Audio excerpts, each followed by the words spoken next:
Hello, Encyclopedia. Well, hi. Okay, this is gonna be a little. You're not gonna be able to see my face during this, but hello, Encyclopedia here, and I am going to show you how to make an origami penguin. Okay, this is essentially what we are going to achieve. It's a solid colored one. I mean, I know that most origami penguins that you see out there have, if you want to make it out of black sheet of paper, it has the belly white or whatnot, but this is really the only one that I know that's at least a penguin. Okay, so first you want a, of course, square sheet of paper. So then what you want to do first is this is actually not a traditional way of doing this first part, to get into this first base, but what you want to do is you want to fold it in half, like so, crease well. You really want to crease well in any sort of origami. If you don't, it just turns out uneven or something. Okay, so you have, the colored side and side. And next, what you want to do is you can sort of lay it down on a table like this, And then you want to press down, you want to sort of estimate where the middle of the crease is, and then you want to press down so that it pops like this. And then bring those two top corners together. Make sure there's no space right in here in between the two sides. Then you pull this corner up to here and crease these sides all the way down. You might want to do this on the table too to make sure that it's flat.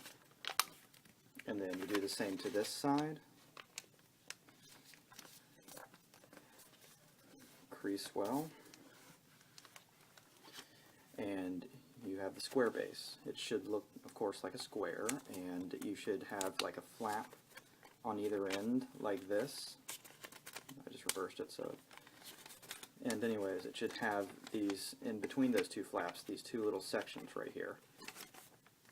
Okay, next we are going to get to the bird base, which is actually where you also go to the bird base to make the paper crane, traditional paper crane. So what you want to do first is you have this, you essentially want to fold it in half, at least on one side first, just like this, and then unfold it.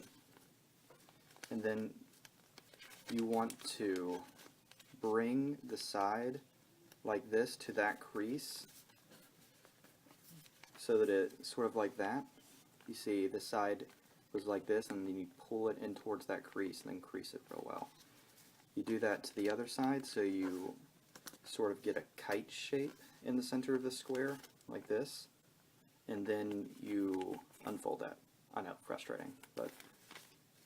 So next, this part is the part that's real tricky. I might have a little trouble showing you, but you open this part up, and you fold inward, like this.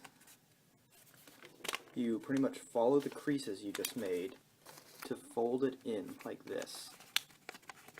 I'll try to show you on this. I'm doing this backwards, so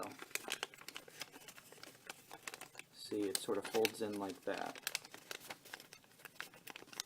You can actually, that step where we had to unfold, where it looked like a kite, you actually didn't have to do that, really. It's just typically best for beginners because it gives you sort of a guideline for doing this hard step.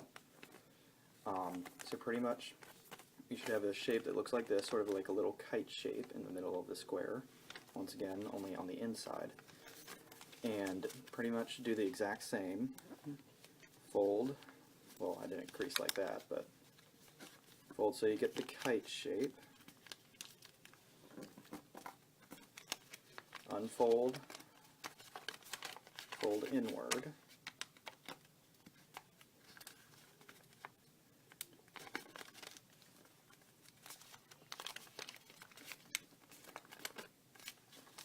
okay, so you should have a complete kite shape, no square in the background. And it should, similarly to the square base, it should have two flaps that open up like this, one on each side, and then it should have these two parts in the middle that now sort of look like legs.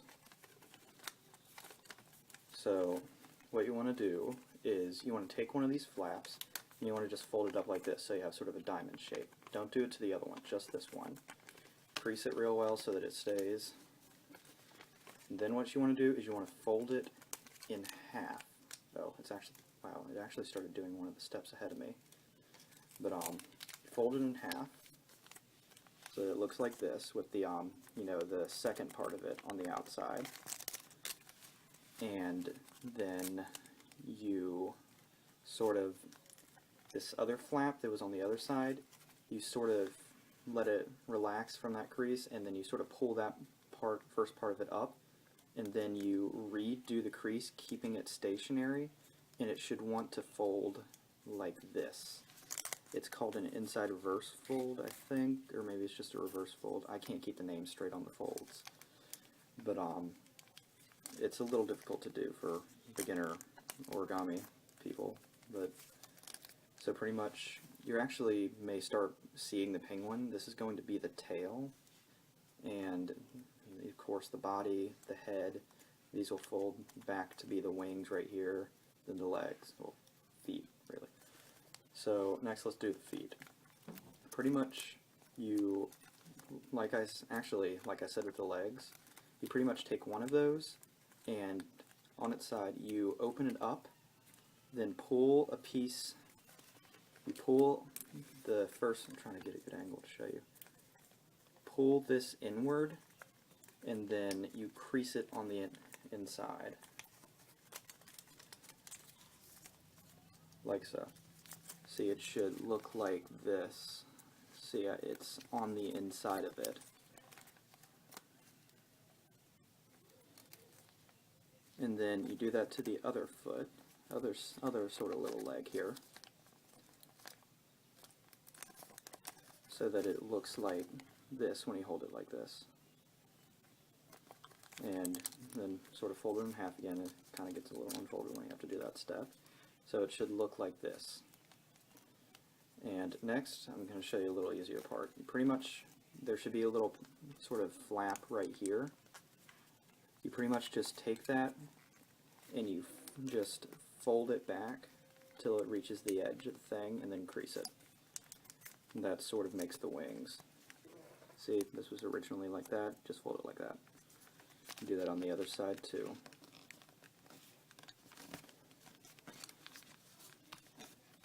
Okay, pretty much we're almost done here. So pretty much you do the exact same thing that we did down here with the feet, only you do it with this point, and you bring it in.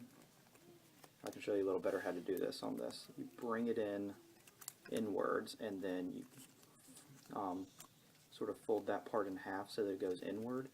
Then you crease this part up here so that it looks like that.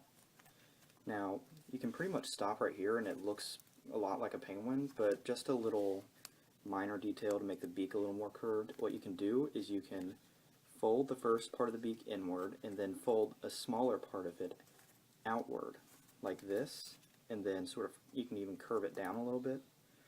So pretty much this, you know, it's like folded in like this, and then it's creased. And there you have it, your penguin. They do typically stand if you do it precise enough and it's not off. The tail is, typically the tail is helps with stability, but let's see. I got one to stand earlier. Yeah, it stands.